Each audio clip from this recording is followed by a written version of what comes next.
আপনার আমার মতো অনেক ব্যক্তিদের সাথেই এই যে রেশন বা কন্ট্রোল স্ক্যাম চলছে।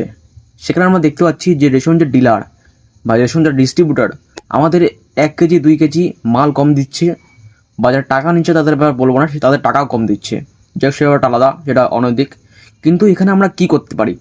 যখন এখানে আপনার রেশনওয়ালার যে রেশন ডিলার সে আপনাকে বলছে যখন মালটা আসছে তখন আমাদের অনেক কম পড়ছে, মালটা নষ্ট হচ্ছে, সেজন্য আপনাদের 2 একটা কম দিচ্ছি।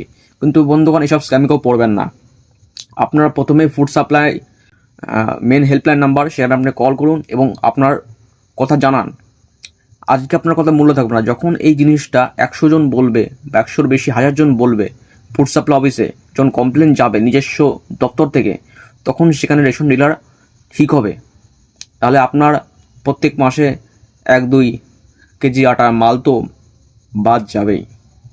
তো সম্পূর্ণ তথ্য জানতে হলে নিচের দেওয়া ভিডিওটা সম্পূর্ণ দেখুন এবং বুঝুন।